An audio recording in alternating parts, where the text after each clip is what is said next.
So I'll get into that now that we're talking about Israel. So thanks to Israel, yet again, we're getting into a conflict that is, it may already be World War III. I don't know. I don't know how far this is going to go, but I don't trust the current regime, and I don't trust the current. The state of our media is just, it's just completely a lost cause in terms of like objective reporting on anything. Like everything is sensationalized, and they're more than happy to beat the war drums. They're more than happy to take the side of Israel, who's involved in like 5 different conflicts. Like I don't know how Israel is the victim when they've been the aggressor in every sense of the imagination. Like people don't understand the fact that like, you know, because of Israel, Iran had basically kind of a coup back in what, the 50s or 60s. Like they had a democratically elected progressive leader back then that Israel didn't like and the United States didn't like. Both of them prefer dictators to cause instability, so they can do regime change and take advantage of the opportunity. Like because of Israel, because of Netanyahu, we got into the Iraq War and the war in Afghanistan, and they've been trying to pull us into Iran because they want to expand Greater Israel. Israel's a settler colonial project, just like the United States was when it started. They've wanted to expand their little empire for a long time, partially for religious reasons, partially because, I don't know, Netanyahu keeps getting himself in trouble and he probably should be in jail. But like Trump, it's sort of the extend my freedom and satisfy my need to just destroy populations of people and completely disregard his own people, right? Like it's not beneficial for him to indirectly fund Hamas to have conflict back and forth between people in Gaza and Israel, which injures Israelis and it injures Palestinians. And it's that conflict has been going on for a long time. And now we're seeing almost the complete annihilation of Palestinians in Gaza.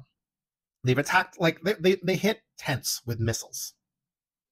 What the hell? They lured people in. They tell them to go to a school because they want to hit a mosque, and then they hit the school where they sent the people to. Israel, there's been protests from Israelis defending people that raped Palestinian prisoners. Like they're gone, gone, gone, gone, gone. They've been driven crazy by fascist propaganda. So, in a sense, like Israel's sort of like little United States. Like it's just sort of magnified and concentrated. And they've drawn us into this conflict with Iran because Israel doesn't want to go at it alone. They want to get U.S. boots on the ground, and it looks like Trump is going to take them up on that. Like they sent flights over to Israel and maybe into Iran. Like Trump said this morning that we have control over Iran's skies. That's not good, and it sounds like they're considering putting boots on the ground in Iran. Trump had already agreed to help Israel if they decided to strike Iran. This is all because Trump is manipulative. He's easily manipulated by other parties. Generally, it's like the last person that he spoke to, which is not great in a leader. So,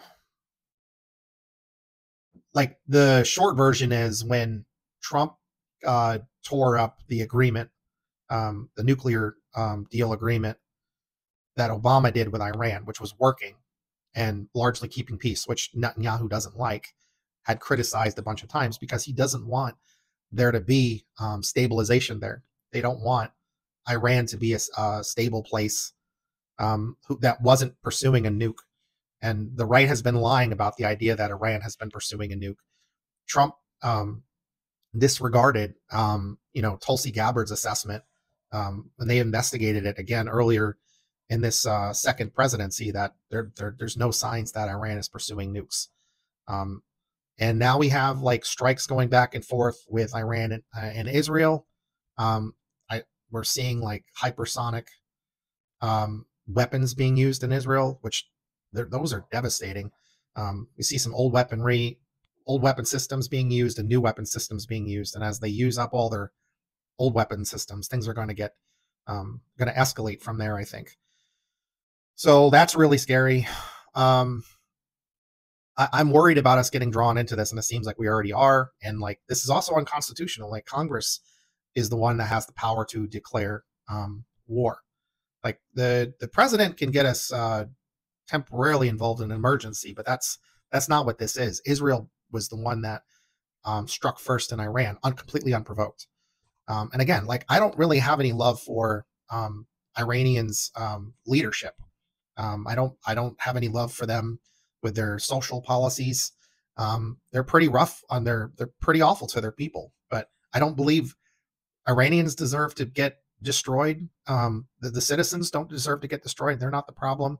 Israelis, even though I have issues with how they feel about Palestinians, I don't want them to get killed. Like we can walk and chew gum at the same time. We can say, hey, maybe World War III is not such a great idea. We've been in world wars before.